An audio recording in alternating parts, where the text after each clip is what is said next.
Good afternoon, ladies and gentlemen, and welcome to the second session of Limitless 2022 for Children, for Change, for Life, World Vision's Asia Summit for Corporate Good.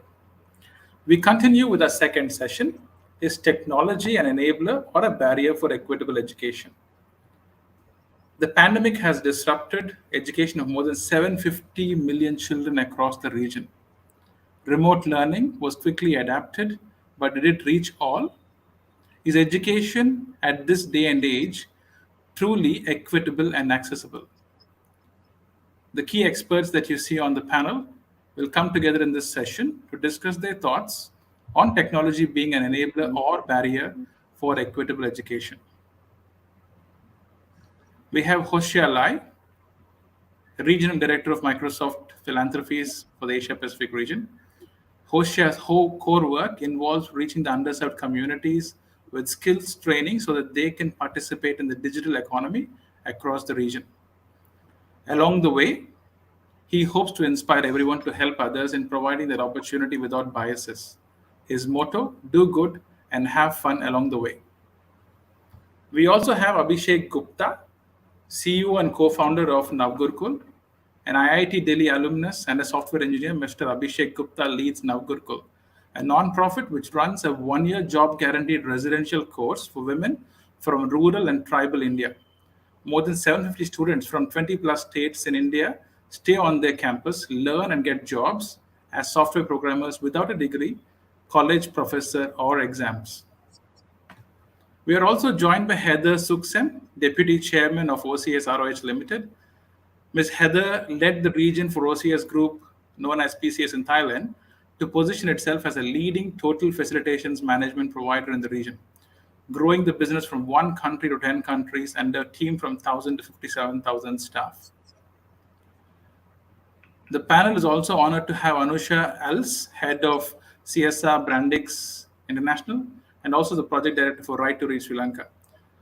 Following a stint in the UN in 2007, Ms. Anusha Els developed and headed the Corporate Social Responsibility Division of Brandix Lanka Limited, Sri Lanka's largest apparel company.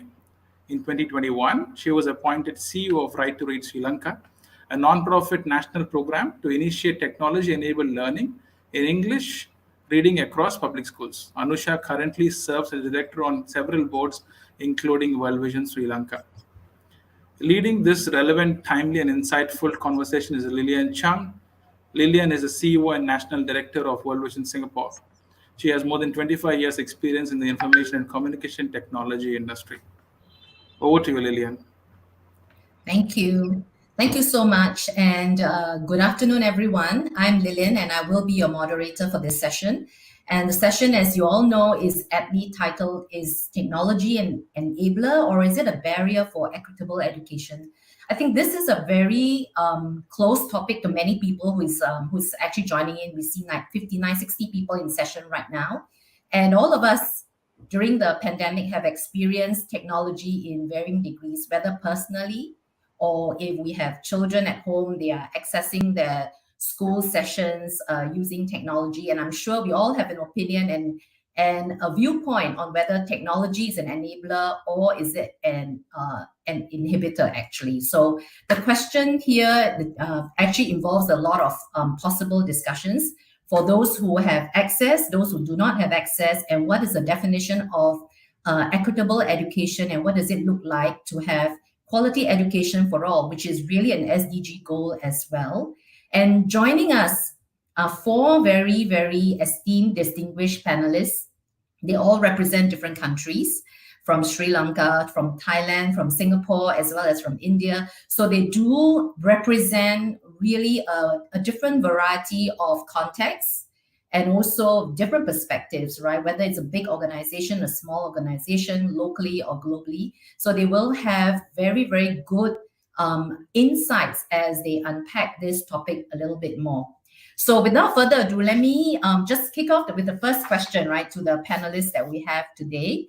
And the first question really is, all of you, as the host has introduced herself, are really passionate about literacy, about education. And I'm sure you have a perspective of technology and how it enables or not. Maybe start by really sharing a little bit about your organization and why you're so passionate about what you do every day as it relates to education. And I'm going to do this alphabetically. Maybe I invite Anusha, and I say this even though it should be Abhishek, right? But then ladies first. Anusha, will you take it away and just share a little bit? Thank you, Lillian. Welcome, everyone. So my name is Anusha Lasam. I work for a company called Brandix in Sri Lanka. We are a parallel company, but we are also a company that's very much interested in technology and AI. So just to quickly give you a brief about why we decided to take on a project called Right to Read, which I'm a CEO, is because what we realized is English, it's basically an English teaching tool. And what we realize is English is something that's very, very much lacking in Sri Lanka. So we thought, let's concentrate on that and see how we can improve the level of English in Sri Lanka. We've come up with a lot of challenges, which I think during the panel discussion we'll all be talking about. So I won't go into that now. But as a company and personally, working with children on any level, be it education, health, social skills, is something not only this company is very passionate about, but also I am. So it's been an interesting journey. Thank you, Lillian. Thank you so much. And maybe moving on to Abhishek. Abhishek, would you like to share a little bit about your passion in this area? Yeah, thank you, Lillian and Anusha. So this is Abhishek. Welcome, everyone. I lead an organization called Navgurukul, where we host residential programs for students from most marginalized communities, especially the rural and tribal India, and get them guaranteed jobs, which pays them at least 20 to 25,000 rupees INR, which is roughly 4x of what they would have earned otherwise, as software programmers. And we have also started courses in design management recently. The idea for us is to deliver higher education. One of the reasons why we feel really passionate about working in education sector, especially higher education, is because it allows people to sort of realize their own aspirations and then solve their own problems. I think a lot of problems that we solve as a sector is for solving someone else. But when we work with our students, we see them essentially coming to a place where they can represent their own problems and work around them. And that's what gets me really excited on this. Thank you so much. So I hear, giving children the opportunity to read, to be literate, to actually be able to see the world and have access to information, and also allowing people to really fulfill their aspirations as they learn new skills, whether it's in the technology side. So that sounds great. Let me move on to Heather. Heather, you want to share a little bit about your passion? Thank you, Lillian. Thank you. Yes, I've been in Thailand nearly 40 years now, and have worked with OCS and PCS for 35 years. Our business is a people business. We provide facility services and security and cleaning, food, engineering. So our business relates to people. Education is very key, and we're always very short of people. In Thailand, the education is a challenge. Our ratings on education tend to be lower than the OECD average. So education has always been a major focus from PCS here. Our founder and former chairman was always very focused on education, whether it was giving scholarships to our own children, our own employees' children, or working with children in the communities, especially those that have been affected. In the early 90s, he worked a lot with children affected by AIDS. So we see education is key for our company, for the future of Thailand as well, and enabling children to reach their full potential. So we don't want children to miss out on the education opportunity, and we want them to work with us and work with other organizations. So education is very key to us. Thank you. Thank you so much, Heather. And Jose, you want to share a little bit about your perspective? Sure. Thanks, Lillian. And just hearing, the other panelists, it's just amazing to hear the empowerment of education. For me, like I mentioned, right, education is actually a huge empowerment tool. If I just do a quick sharing of my own, life story, I grew up in a low-income family in Singapore. As much as you talk about Singapore being a developed country, growing up, it was actually a developing country, and my parents placed a lot of emphasis on education, right? So like many parents do in Asia, and and that emphasis on education and the ability to get an education has brought actually many people out of poverty in Singapore.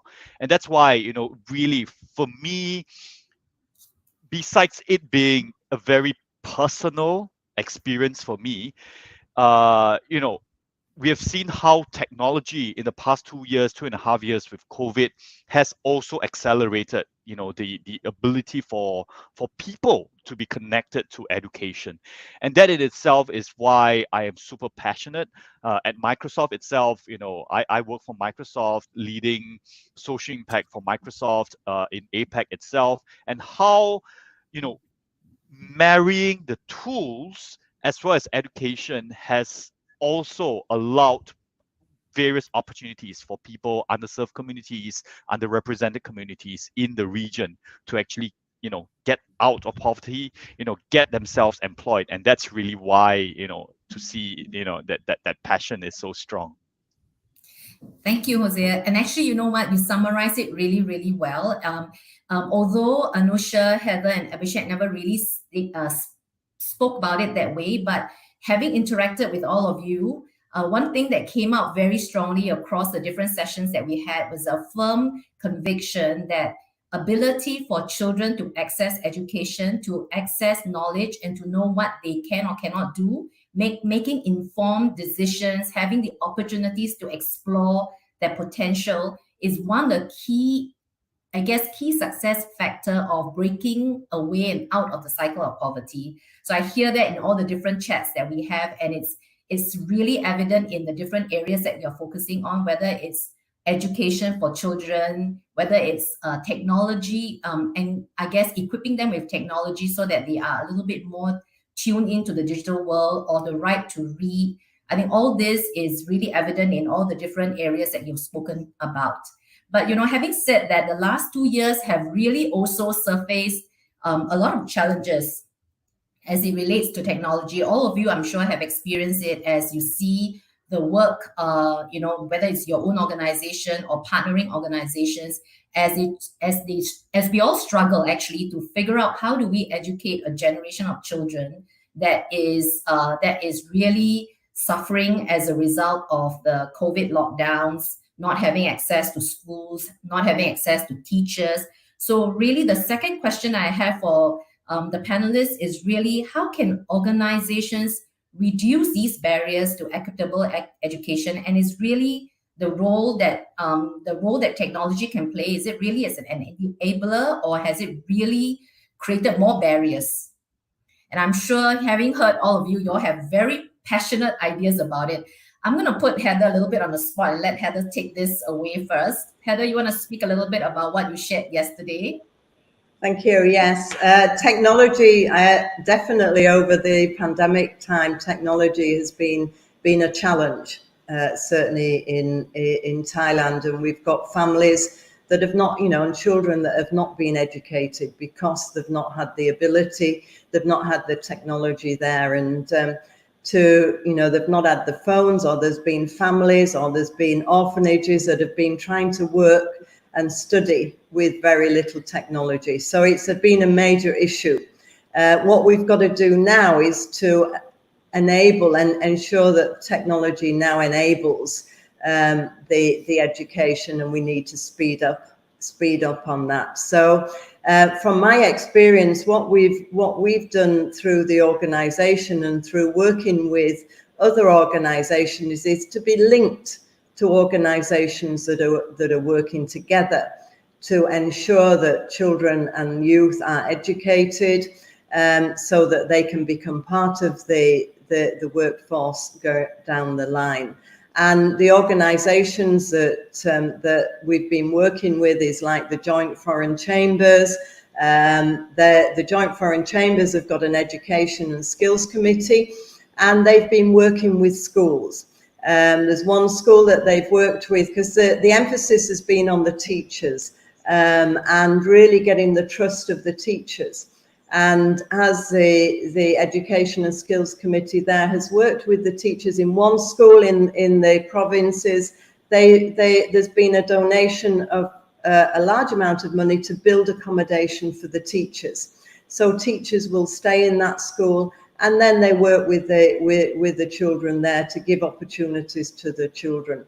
Other organisations, there's also the foreign chambers, there's the embassies. The British Embassy's got a programme called Rapid, and that's ensuring that all children are reached. So there's certainly, and in the schools, in the private schools, in the international schools, they've been working, there's been organisations and schools working together with schools in the provinces within the region. And so it's real teacher to teacher, and there's helping there and supporting the teachers. So there's a lot of organisations working together, whether it's on the Thai Federation of Industries, the Board of Trade, the chambers, the embassies, a lot of organisations working there to focus on education and to really give opportunities to children, but working together, not just giving technology. It's working, educating, teaching the teachers, getting the trust of teachers, and also being involved with the teachers at the school and the heads of the school, and also supporting the students as well. So there's a lot going on, and it's great to be involved with all these organizations. Thank you. Thank you. Thanks, Heather. So one of the things that Heather was sharing with me yesterday that I think is important, right, for all of us to appreciate and to understand that it is a holistic approach and it's an ecosystem. And one of the things that Heather kept emphasizing when we were chatting yesterday was that we are in the people business, right? So this is Heather saying we are in the people business. And it's so true, because one of the things she shared is that, we can provide all the hardware and all the digital content that we want, but at the end of the day, the person delivering it and making it come to life is really the teachers. So how we enabling the teachers, how we motivating the teachers to also keep pace with how things are changing or adapting, so that they can continue to be that source of inspiration for the students and for the children to want to learn more and want to engage more. So I thought that was a really good perspective, that sometimes, in the desire to do good and to do good quickly, we might forget that, it's about the people and the ecosystem that makes this a holistic transformation. I want to actually reach out to Anusha right now. She's in a very challenging environment right now.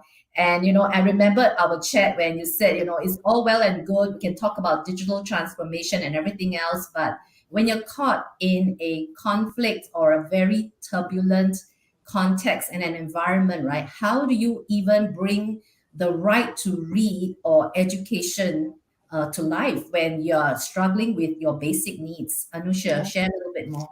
Yeah, Lillian, unfortunately, this whole crisis in Sri Lanka has, shown the glaring differences between, and I think we spoke about this some time ago, between the have and the have-nots. So the ones who have access to technology, the sky's the limit for them now. But the ones who don't, you can feel the resentment, even virtually, even when we manage to get them on online classes. So one of the challenges that we've been facing is, trying to be fair across the board. One of the things that we've tried to do now is to concentrate mainly as an organization on those schools and those villages which actually do not have access to online teaching. So we're working very closely with the ministry, and we've told the ministry, listen, we are funding it. You just have to give us the access to these areas which don't have anything. And like you said, their priorities are different. It's basically survival now. But surprisingly, most of the parents realize that the only way to keep the children on the right track is through education.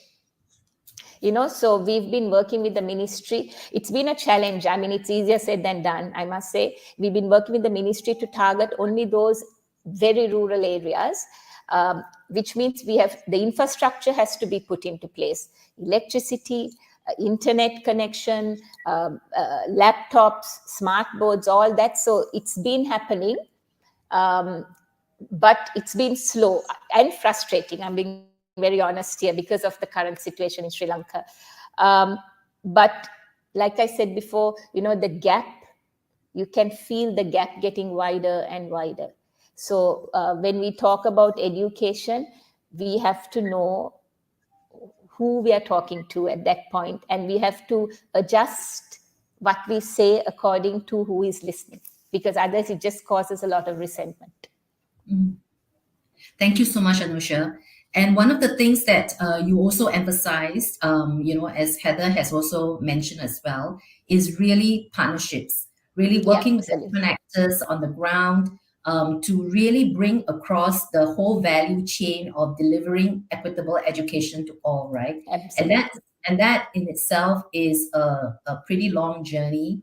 And it's many times like what you've shared, right? A very frustrating one as well, because different people will come from different perspective. They have their own objectives that they want to meet. So how do you actually bring everything together in a holistic way that will change the lives of children, right? And again, you emphasize what Hosea has also shared as well, that in Asia especially, right, fundamentally we believe that education do break the cycle of poverty. So how do you allow children access to that? I'm going to reach out to the gentleman right now because they are the techies in this group, right? And so I guess the question is, I don't think that there is any debate about the fact that technology actually is an enabler. But I think the nuanced part of this session is really how do you, from your lens and your perspective, coming from the tech world, see technology actually delivering equitable education? How do you reach that last child in a rural area? How do you reach that last child who don't have access to, I guess, broadband, hardware, software, digital content, right? So what are some aspirations that Hosea yourself have? And also what does Microsoft have as an aspiration? Because, Microsoft obviously is one organization that we look to for some of these thought leadership. So over to you. Thanks, Lillian. That's a really tough question. I know it is. I told you, I promised you I'll set you on, I put you on the spot. I'm up to it. which you definitely did. My answer is the same as the two amazing ladies, before me, which is it's all about partnerships, right? A lot of times we actually think that, Microsoft is one of the biggest companies in the world. It has all the solutions in the world. We don't. That's the reality, right? Even from a Microsoft, perspective, when you're looking at social impact, when we're looking at Microsoft Philanthropies, we do a lot of partnerships. We partner with nonprofit organizations, we partner with international organizations, multilateral organizations, internet NGOs like World Vision. We partner with governments, right, in the places where we work. So while the question is, what asset do we bring that can value add to what the world needs? And I think that's really the crux of the question here, at least for us at Microsoft. Just to give you an example, when we're talking about COVID and how the sad truth is, and the reality is, in the past 2.5 years, you actually do have a group of children who have lost 2 years of education, right? And with the world opening up and they're going back to school, they are starting together with children who are 2 years younger than them because they've lost 2 years. So how can tech enable? How did Microsoft work?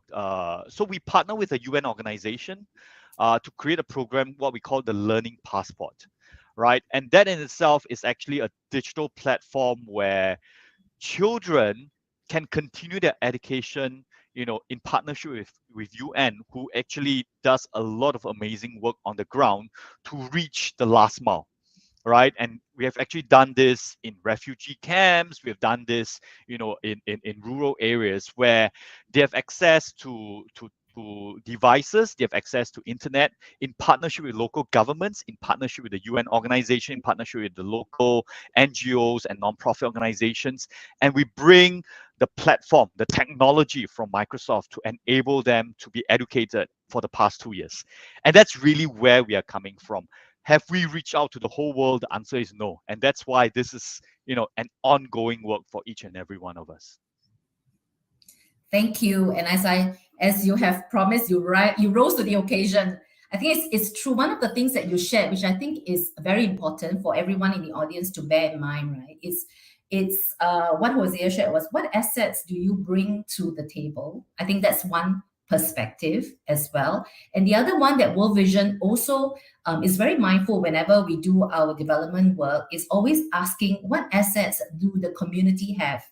Because the communities do have assets. And very often, right, we walk into some of these programs or these areas and we assume wrongly that the community does not have assets. They do. They have assets, right? We just need to know what they have. It could be like Heather's point, right? There could be a lot of very passionate teachers who just need to be retrained, reskilled, for example, right? And not saying that there's no assets in the community. So it's two sides of the coin. One is, what assets do we in I guess the developed world have and that we can bring to the table, and match that with what assets the community have, whether it's the local stakeholders like the governments, the province leaders, whether it's the community themselves. These are all different assets that we can bring together. And I think, again, Hosea has shared very passionately about partnerships and collaborations. There's something there. And for those, the 116 people that I see that are listening in right now, is really thinking about who are the people you can collaborate with? What assets do each of you bring to the table? How can we drive greater impact when two people come together or two organizations come together? The force of that impact is definitely more than two. And last but not least, our gentleman, Abhishek. Abhishek, you are also in the tech space and you're really looking at enabling a very digital native generation, right? So tell us a little bit more about technology really becoming an enabler, I guess, in equitable education. Tell us more. Right. So I think my view especially is that technology can solve many problems, but definitely not all. So especially when we start relying too much on technology, it becomes a problem. And that's where COVID sort of forced organizations to rely, okay, there's just going to be online classes and you have to figure your way out around there. And now is a very good time to sort of zoom out of that situation and figure out hybrid approaches where technology can deliver on certain areas and where certain areas we don't use it for. For instance, administration of the programs, operations of the program is where technology can easily automate things. In terms of delivering content, at least what we have seen, especially with younger children, there are struggles. It also links to reducing their attention span even further than what it is right now. With higher education, especially, technology has a lot of benefits, especially because the people who are coming, they're already older and the attention span to the content can be higher than young children. Especially technology can help us to bring content from across the globe and make sure that the most amazing content is being used. But it's very interesting, even in residential programs, we have our own platform we deliver through it. But these students still have to come to a residential program. And the reason why we do it despite essentially delivering technologically is because of the fact that, especially when we work with women, what we have seen is in their villages and their houses, even if they have a smartphone, it is mostly used by the male siblings of them. So essentially, I mean, even though you may provide laptops, you may provide internet, you may provide all other facilities, even then there are different kinds of inequities that might perpetuate socially. So similar experiences have been there by other NGOs where they have tried to offer resources to a community, and within the same community, they found out that the devices were not shared fairly. And that's where, at least as an organization, while we use technology for a multitude of functions, we at least make sure that there's a very strong component of fairness, which comes from methods which are completely outside technology for us. Yeah, actually, one of the things that Abhishek didn't really speak a lot about, but it's something that he clearly is very passionate about, is really having different type of residential courses for women from rural and tribal India, right? And we all know some of the the more vulnerable groups tend to be children and women. And so one of the things that that his organization does is really focusing on how do you actually scale up or provide opportunities for women. And I think that is something that is super admirable. And also the fact that you are investing in programming and digital content is something that is going to help level the playing field a lot more. And I like the point that you raised about the fact that one of the things about technology and education is the ability to scale.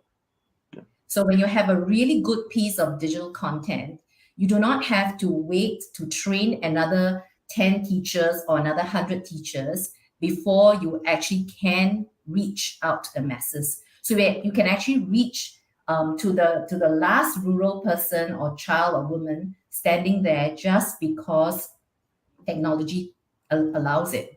And then you are then able to the ability to then develop the kind of talent within that community without them having to go into the cities, making that big transition and that big move, right, which is usually very expensive. So in many ways, technology actually have the ability to scale, which traditional methods will take time. It's not that it cannot be done, but it will take a lot longer than what technology can enable. So really amazing what they are doing there. Thank you so much, Abhishek, for sharing. And I'm going to switch to the third question right now because you've shared so much about the areas of work, the joys that you get, the challenges that you face as the context changes and change actually over the last 2 years. So one of the questions I'm sure is in the minds of the people listening in and watching this fireside chat is, it sounds like, I'm really convicted. I really want to do this. I believe in education, in breaking the cycle of poverty. I think technology is a great enabler and I want to get involved in this. So I'm going to ask the four of you who have experienced this and have journeyed with your beneficiaries, with your organization, right? If I'm sitting in the audience right now and I really want to do something about providing access to education and I want to start something and do good, what would be your advice to me or to the people in the audience on how to start? Should I start? And what are some of the key considerations that will be critical to driving sustained outcomes and impact? It's a bit of a mouthful there, but basically, I want to do something. Panelists, tell me, what should I do? What are some of the key success factors? And should I even start? All right, I'm not gonna nominate now. I'm just gonna let the passion come through. So feel free to, any one of you can just take a stab at it. Lillian, sorry. Take it away, Anusha. Heather, go ahead, Heather. Go ahead. Okay, thank you. Sorry. Thank you. I will just say that it's so important. One, yes, you've got to get involved. It's not a question now. All organisations must get involved and must have a passion for ensuring all the children, all the youth are educated. And technology, we've talked a lot about technology. It's not just the technology of how to get the information there, but as I've been supporting some of the organisations, businesses can really get involved in the schools and with the children, but through an organisation. And whether it's technology that can help the children learn science better, whether it's technology that can help them market their products better, there's so much that organizations can get involved in. But what I would say, the advice is, please look around what is available, what organizations can you get involved in. You can do it on your own and work with schools, you can work with communities. But from my experience and through the companies, we join together with other organizations. And when you join together, then the impact is much greater. And so I would say, look around what is available. World Vision's got a lot of availability there on communities, how you can work with World Vision there. work with other chambers, work with the organisations, and see how you can add value. And I've certainly seen where organisations have added value into schools. And the more that you're together with an organisation, the more your people are involved. It's not a case of just donating money. Get involved, get your own people involved, and that's great for the motivation, the morale of the organisation, and you can really make a difference. So get involved, have a sustainability programme, get involved in things that make the difference, but work together with other organisations. Thank you. Thank you. Very passionately and very well said. Thanks, Heather. Anusha? Gentlemen, you don't mind if I just... okay, so I'm a person, and I've spoken about this many times as well. I like to start small. I agree absolutely with Heather, because you need to go through an organization. Sometimes it's good for your own ego to think you did it on your own, but actually you can't. But starting small, knowing who your audience is, catering to your beneficiaries, because it's easy for us to sit here and think that we know what the ground level beneficiaries need, but I've learned out of experience that's not how it works. Start small, dream big, start small, and you'll eventually get there. And I just want to add something about we're talking about partnerships. These partnerships don't always have to be financial, because the partnership is with the parent, the partnership is with the teacher, the partnership is with the principal, with me, and with the ministries and all anyone involved in either the education space or the health space. But it's all about partnerships. But please, one little advice I have is start small and know your audience, because once you learn from them is when you're able to expand. Thanks, Lillian. Thank you so much. I'm jotting down notes because I think it's going to be precious, when I do the summary, because I think these are all very, very good gold nuggets that our audience can take away as they start to reflect on their own sustainability program as well. Okay, now I guess all our female champions have been exhausted. Let's try the male now. Okay, thank you for being such gentlemen. Hosea and Abhishek, come on, one of you must be passionate. Thanks, Lillian. I can go first. So me and Abhishek were just waiting because ladies first, right? So definitely. So that's really the way to go. Whether I absolutely love your question. What we need is actually more people getting involved in the world, and whether it is for me an individual or an organization. And we talked about this, right? The key thing I will share three things. For those who wants to get involved, organizations that wants to get involved, is the first thing is to actually know your value, right? Know your value and what you're bringing to the world, right? Sometimes we start off with, I want to do something.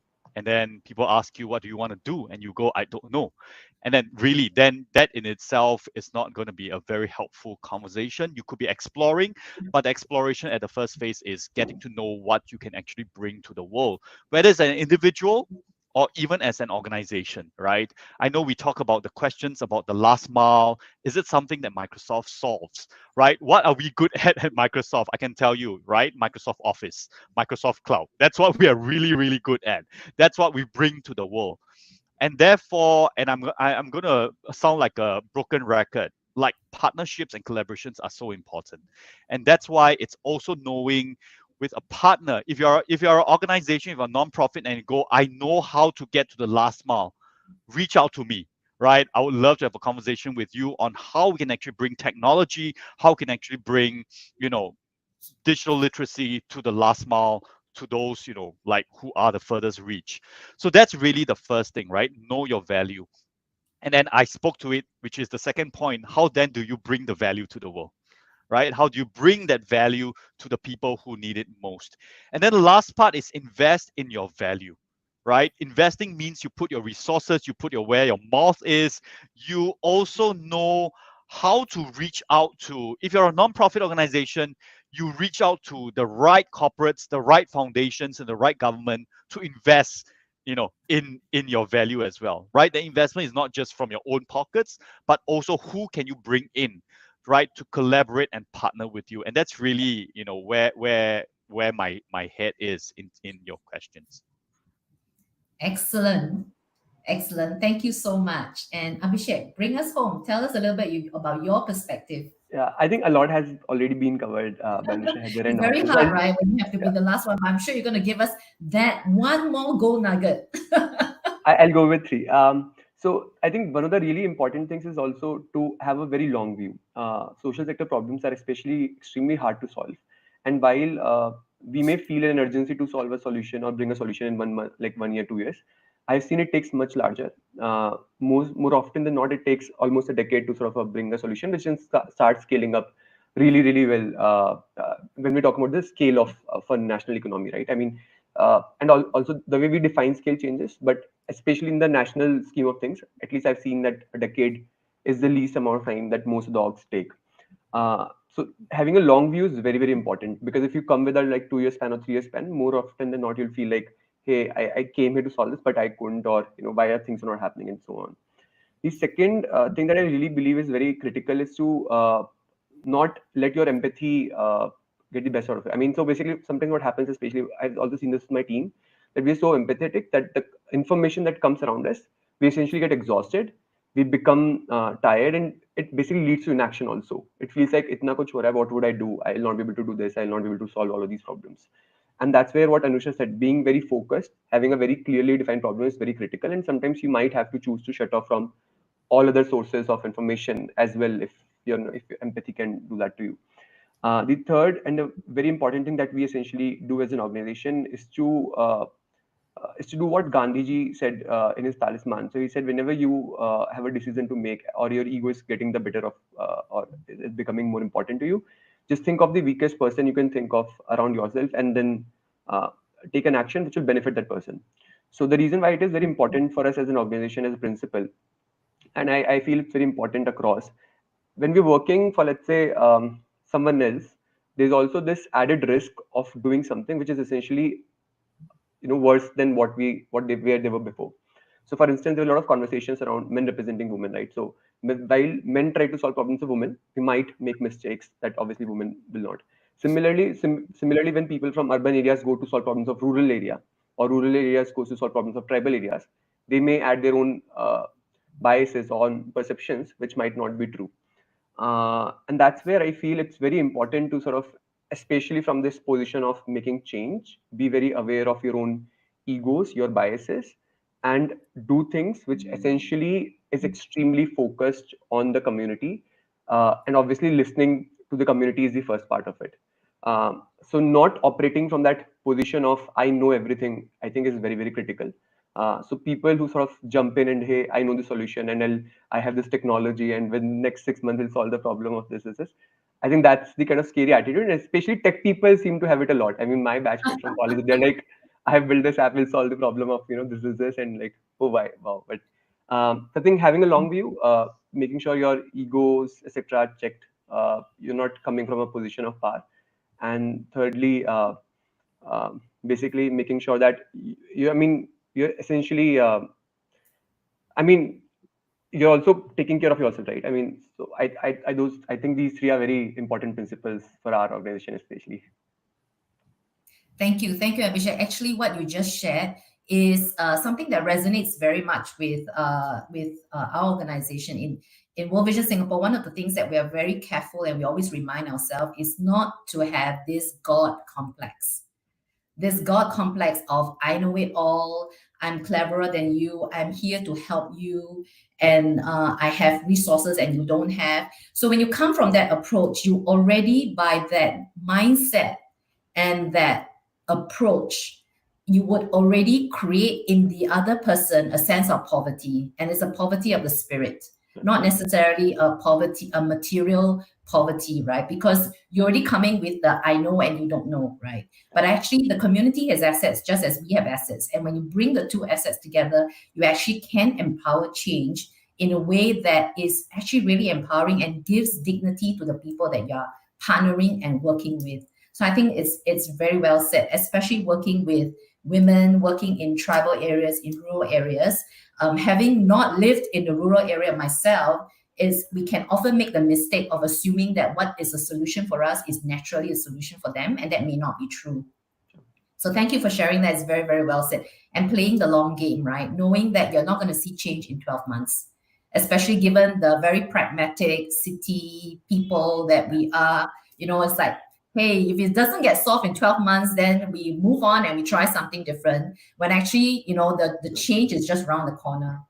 So I just want to thank all of you. I just want to do a quick summary for the benefit of the 120 people listening in to us.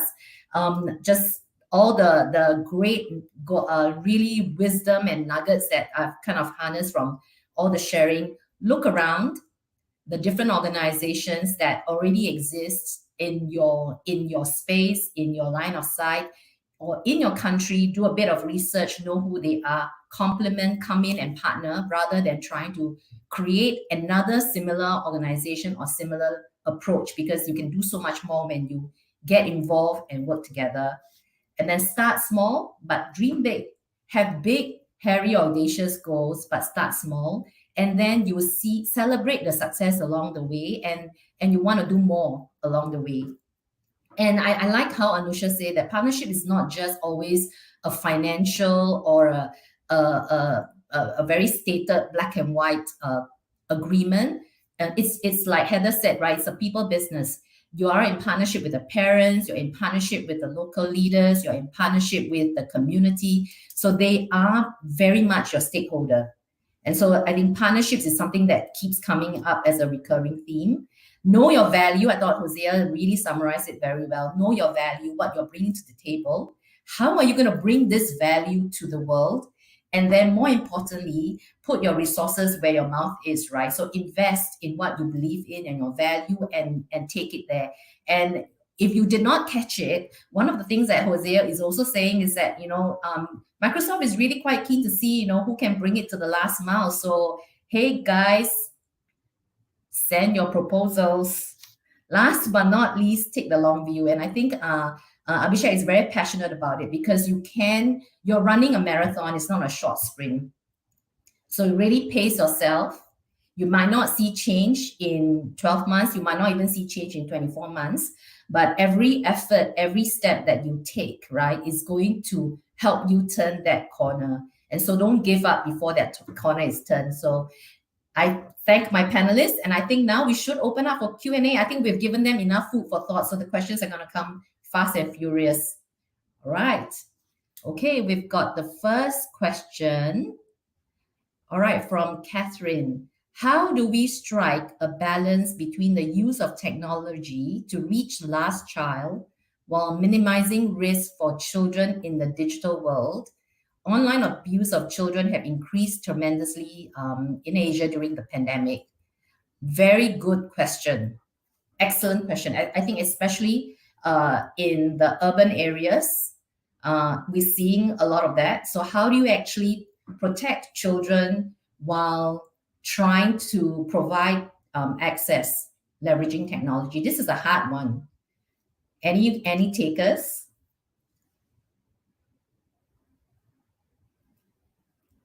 Maybe our tech gentleman?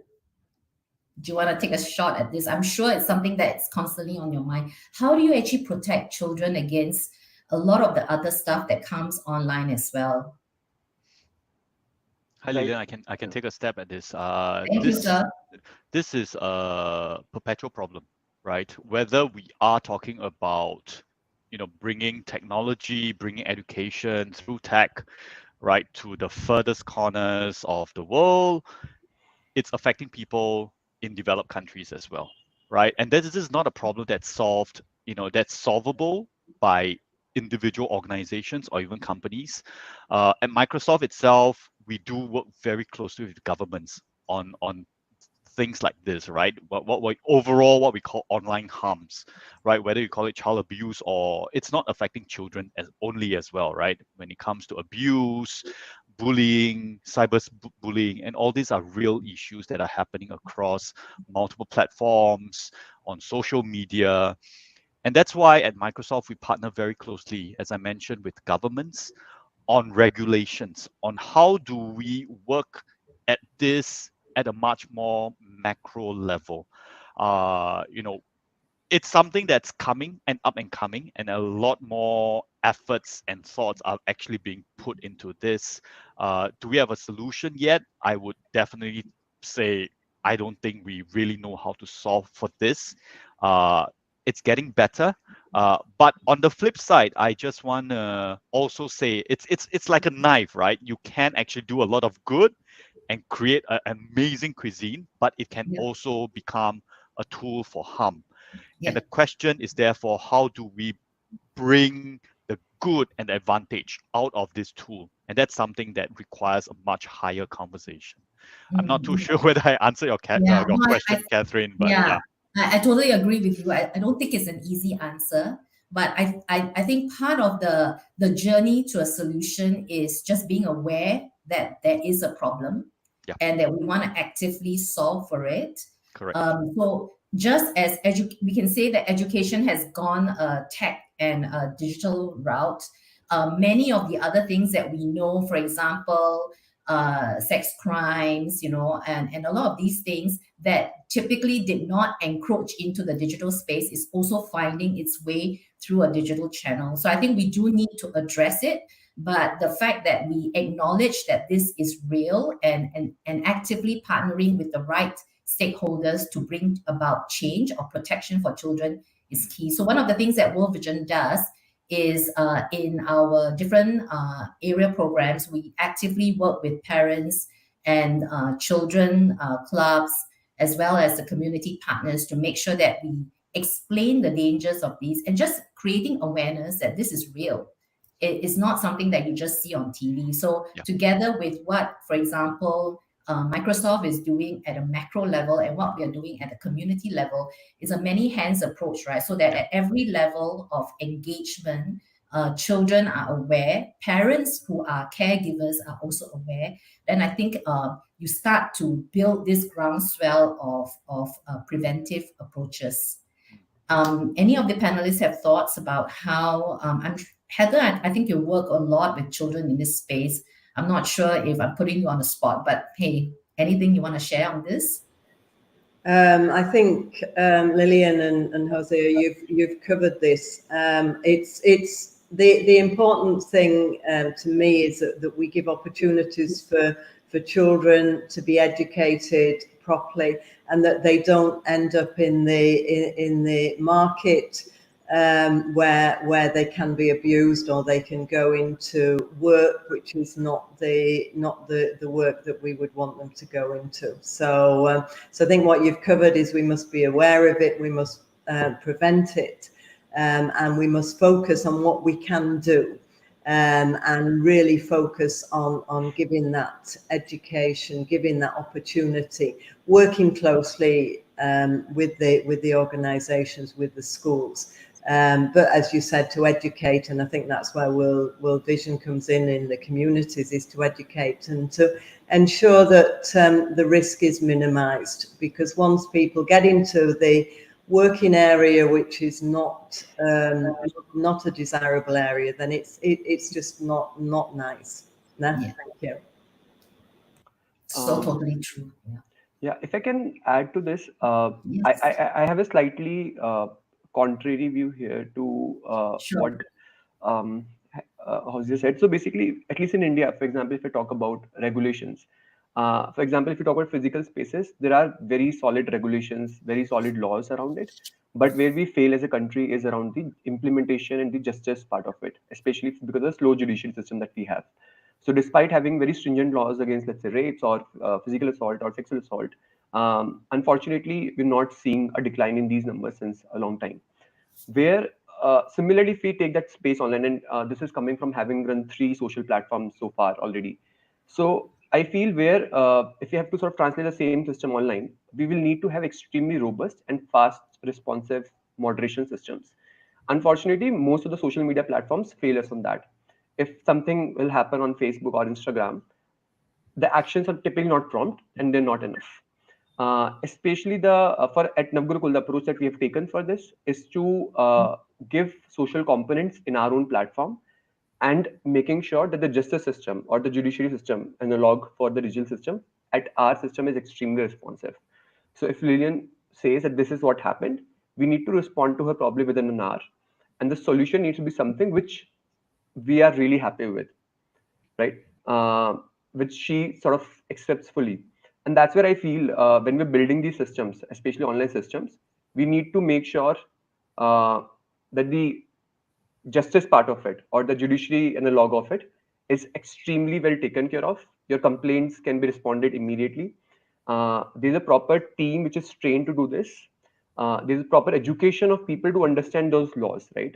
In your online cases, online laws. For example, online laws might be, is it okay to ask personal information of someone? So the way we do this is that when the student comes to they do these classes, we ask them to sort of tag the images in appropriate and inappropriate behaviors, so that they have done this training, and at the same time they know that if anything inappropriate happens by what they've seen on those standards, they can immediately report it and get it resolved. So that promptness for us is the key way we are dealing with this. Especially, we are also working with a lot of minors on the app, and we all know that there's a lot of exchange of personal information, including phone numbers, that happens that can essentially lead to the disastrous consequences. And we all might have seen that both in physical as well as online spaces happening. Yeah. No, it's very well articulated as well. I think what Abhishek is sharing is it's really taking the entire value chain, right? So the first thing is being aware, and then I think once you're aware, then the question that we will be forced to respond to is what are you going to do about it, right? And then what you're going to do about it, there are really different levels of it. There is let's work with the key stakeholders so that there will be a long-term sustained solution and outcome. So governments and state actors and all that will be quite key in implementing right laws in place. And then where Abhishek came in is like when things are in place, then but do we have the political will and the social will to implement it? And that's where some of these groups, right, whether it's community education, but then also having a safe space where if I detect I'm now trained, right? I know this is wrong or this is right. And if I know that this is wrong, then what is my recourse? Is there a place I can go to? Is there a 1-800 number I can call? Is there someone that can, a group that I can go to that is a safe place for me to share about what I've been exposed to and what is my next step? Because usually you'll be like stuck at the moment, like, what do I do, right? And having that safe space that I can go to get help, whether it's legal help, whether it's just having psychosocial support, having someone advocate and I guess get justice for you would be really quite key. And I think that's quite important as well. And I'm sure that different organizations that all of you represent have some form of it or other. And in World Vision, we have child protection groups as well, and where the community come together and they rally, and they are the ones where they form this safe space that children can report abuse, or they can share that they have, been wrongfully, I guess, approached. So things like that, which is what Abhishek spoke about as well. Just giving that through the line ability to have something actionable. But thank you so much, Abhishek, for sharing. I'm not sure if we've answered it, but I think it shares the passion of the panelists and how they feel about actions that can be taken in a world where everything is not necessarily black or white. What's great also has a flip side, right? To Hosea's point about the illustration of the knife. Can be amazing gourmet dishes. It can also be a murder weapon. And I think it is on us who is convicted about what's right for the children and the communities that we serve, right, to call it out and to address it in different actionable ways. Anusha, any thoughts from you? Catherine, I think that's an excellent question you asked. And like both Hosea and Abhishek said, there is no answer because as soon as you chop one side down, another side just pops up. But I believe in a very simple approach. That is, and like Lillian said, it's all about making people aware about what's right and wrong. I mean, in general. But when it comes to this, the digital world is expanding at such a rate, it's very difficult for even Microsoft to keep up with. with it, right? So yeah, so we just have to pray that we teach our children correctly. Yeah. And, Anusha, thank you so much for actually, it's a nice segue to wrapping this session up. I'm mindful of time. And it's really, it comes back to education, right? How can you know what is right or wrong if you do not know how to read or write? So at the root of it all, at the heart of it all, is really just being able to give our children and women the literacy level that allows them to actually be able to understand what they are entitled to, their rights, right? What is wrong that they should not expect as this is the way it is for the last 20 years, and therefore so it should be. So I think having access to knowledge, being able to read, being able to understand what is right or wrong, being able to discern, it all starts with just as basic as ability to read. And just coming back, right, whether it's technology, whether it's technology or it's a traditional method, doesn't matter. At the heart of it all we are saying is that every child deserves the right to have access to education, and from there there'll be knowledge, and from knowledge the ability to discern right and wrong. And then of course beyond that, it opens up a lot more opportunities and potential for the child to actually be able to really embrace life in all its fullness.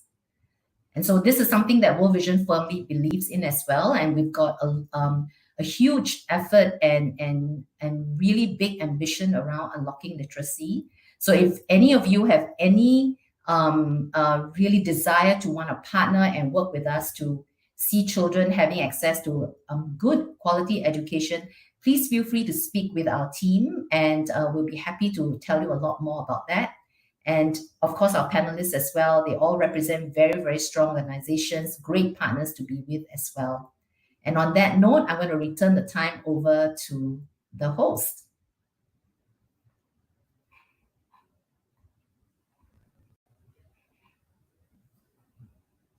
Thank you, Lillian, and thank you for each of the panelists. I think this has been a very insightful session, very interactive, very lively. Really appreciate you taking the time. We all believe that it is about collaboration and partnerships. It's about starting small, but having a longer vision, a larger vision. And we are so glad that many of you have joined this particular session. We have had more than 120 people logging into it.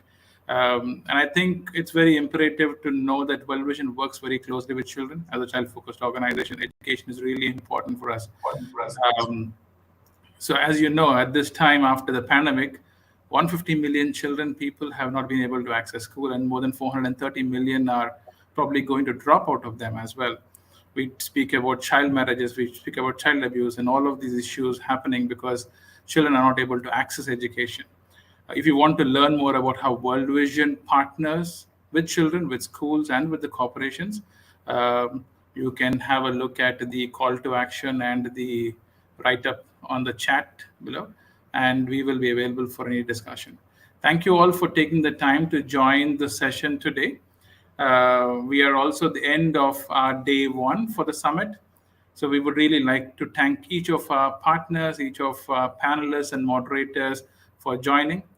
We believe this is of great significance and impact, both for World Vision and to our partners as well. And we want to continue to partner with you for sustainable change for children. We hope to see you all tomorrow on August 3rd for the second day of Limitless for Children for Change for Life. The event link would be open up at 9 o'clock Singapore time. As you log out from the backstage, you also will have the time to also meet with our field officers in the booths as well. You can interact with World Vision staff in the lounge and the other areas as well. Please do take time to network with all the other panelists and also with the other corporates who are present here. If you're posting about today's event, please use the hashtag LimitlessWVI2022. Thank you all for taking the time, and have a good rest of the day. Thank you to my very wonderful panelists. Thank you so much. Thank you. Lillian. Thank you. Thank you, Lillian. Thanks. Bye.